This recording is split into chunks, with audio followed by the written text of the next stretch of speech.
जहाँ पे सिर्फ एक प्रेम का बिंदु है और उस प्रेम की बिंदु की उपासना हम करते हैं। अब पर उस बिंदु को कोई रूप तो देना होगा ना, तो उसी प्रेम के बिंदु के दो रूप है, वो है प्रिया और प्रीतम। अब उसमें एक और बात भी है कि उस निकुंज में नित्य नवीन जो प्रियतम है ना,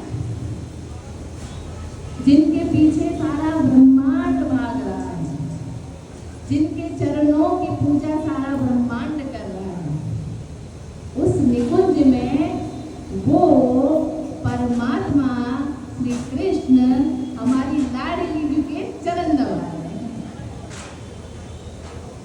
ऐसा है वो निकुंज जहाँ पे परमात्मा परमेश्वर श्री जी के चरणों में बैठ के हमारी लाडली की चरण सेवा कर रहे हैं। और हम उपासी किसके हुए? उपासना हुई हमारी निकुंज की।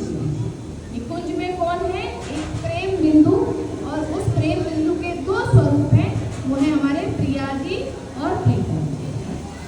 अब हम उपासना निकुंज की हो गई। हमारी इष्ट कौन है? इष्ट कौन है हमारी? अब ये तो जोर से बोलो, और जोर से। हमारी लाडली। तो हमारे संप्रदाय में हमारी गुरु भी श्री राधा रानी है, हमारी इष्ट भी हमारी राधा रानी है, हमारा मंत्र भी श्री राधा रानी है, हमारी आचार्य भी श्री राधा रानी है। एक और सवाल अब आपसे, हरिवंश महाप्रभु जी के प्रकट किए हुए इस श्री राधा वल्लभ संप्रदाय की का मुख्य सिद्धांत क्या है?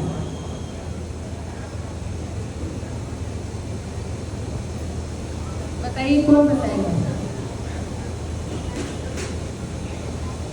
कोई तो बोलो।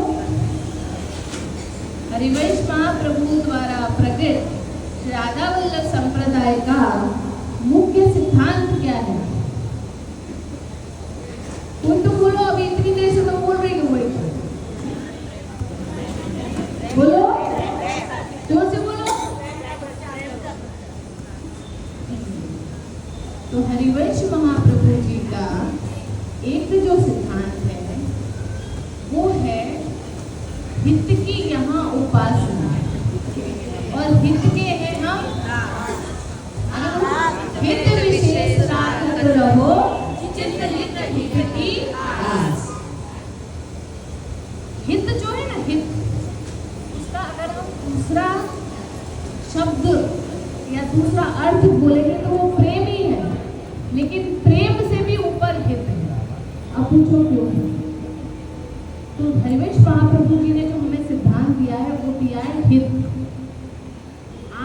मैं बहुत सरल भाषा में समझाने की कोशिश करती हूँ कि जनरली आपने कभी बहुत, हम लोग नॉर्मल लैंग्वेज में बहुत बार हम ये चीज यूज बोलते हैं, इसमें मेरा क्या हित है बोलते हैं ना, मारू शू है, मारू कोई फायदो છે ना, मेरा कोई हित है क्या?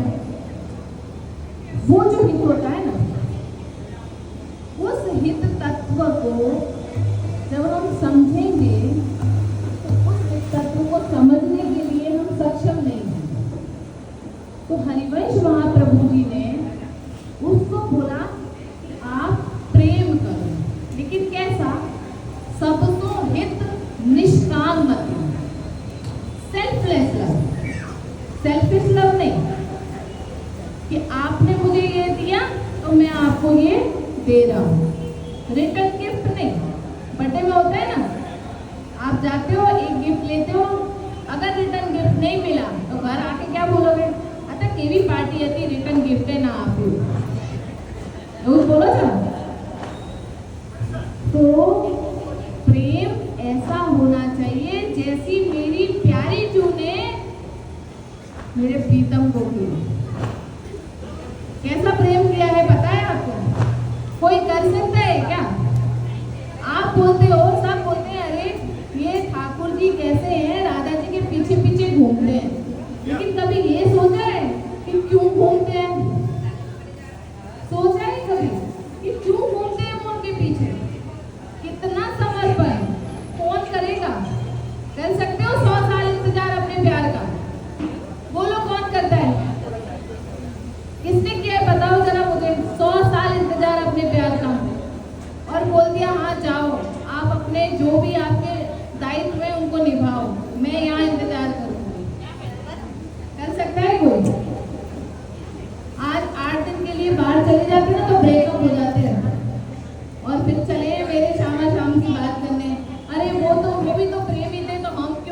भी बने।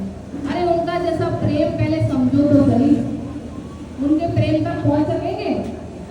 कर सकते हो राधा जी जितना प्रेम? बताओ कौन करता है, बताओ, चलो एक दिन तो बताओ।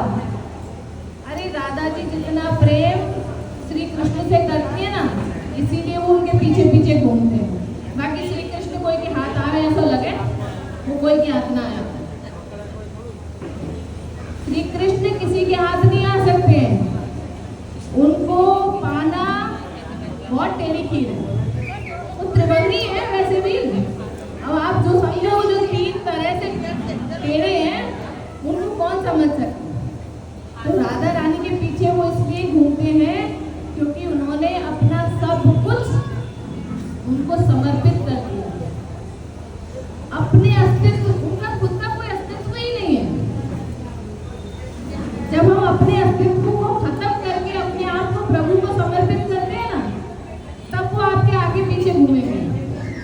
तो मेरे को आपको बताना ये है कि अगर आप चाहते हो कि श्री ठाकुर जी आपके पास में हो या श्री ठाकुर जी की प्राप्ति आपको हो, तो आपको पहले खुद को, अपने आप को श्री ठाकुर जी के चरणों में, श्री जी के चरणों में समर्पित करना पड़ेगा। उनको प्रेम करना पड़ेगा, उनको लाड़ लड़ाना पड़ेगा।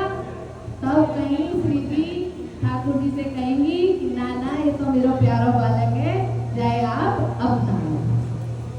तो हमारा जो मूलभूत एक ही सिद्धांत हरिवंश महाप्रभु जी ने जो दिया है वो हमेशा याद रखिए, वो है हित या प्रेम। और सबको प्रेम करिए। ठाकुर जी से प्रेम करने से पहले आपके घर पे जो माता पिता बैठे हैं उनको प्रेम करिए। आपके घर पे जो छोटे छोटे प्यारे प्यारे बच्चे बाल गोपाल घूम रहे हैं उनको प्रेम करिए। आपके बहन को करिए, आपके भाइयों को करिए। और फिर तब आप ठाकुर जी के पास जाओगे ना तो ठाकुर जी अपनाएंगे। ऐसा मत करो कि घर में माँ भूखी बैठी है और ठाकुर जी को 56 भोग लगा रहे हैं। ठाकुर जी को 56 भोग कभी नहीं देंगे। पहले माँ को पवाओ, फिर ठाकुर जी को पवाइयो। उनका माँ का झूठा भी खिला दोगे ना तो वो पा लेंगे भाव से। और अगर आपने माँ को भूखा रख के उनको 56 भोग भी खिलाओगे तो वो नहीं पाएंगे।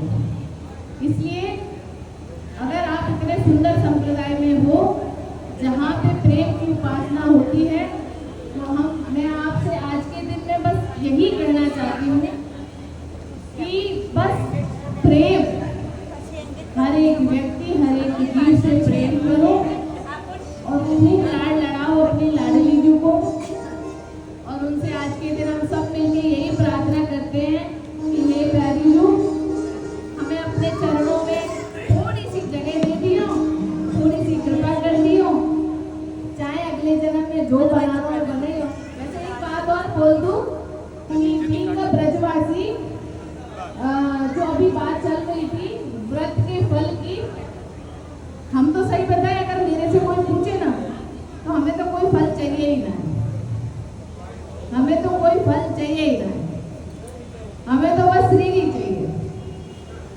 तो हम तो जो कर रहे हैं आज मान लो हम तो, मैं तो बोल देते हैं ना हमें तो व्रत नहीं करना, हम तो खूब खाएंगे। वैसे सवेरे तक हम खाए ना है, पर वो बात अलग है क्योंकि इतनी एनर्जी है कि ठाकुर जी की वहाँ में उत्साह में भूखी नहीं लग रही, तो वो बात अलग है कि हमने खाया ना, पर व्रत नहीं करो।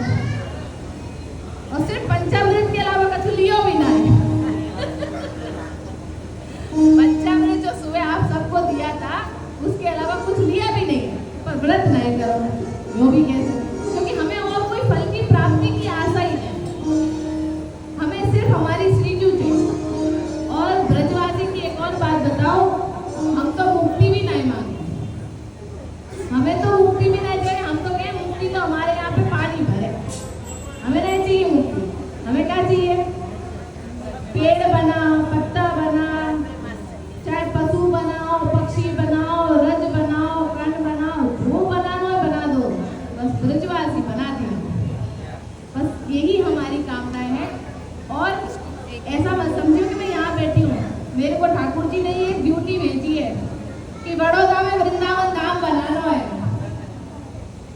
वृंदावन नहीं जा पा रहे ना, तो वृंदावन यही बनाना है हमें। तो हर उत्सव में ऐसे भाग लो कि यूँ लगे कि हाँ हम वृंदावन में ही बैठे हैं। लग रहा है कि नहीं लग रहा? तो मेरे को स्पेशल इंस्ट्रक्शन दे के भेजो है ठाकुर जी ने, श्री जी ने, कि वृंदावन से दूर तो भेज रही हूँ पर वहाँ वृंदावन बना के रही हो, नहीं तो मेरे सामने आई हो मत। बोलो जय जय श्री राधे, बोलिए श्री राधा वल्लभ लाल की जय।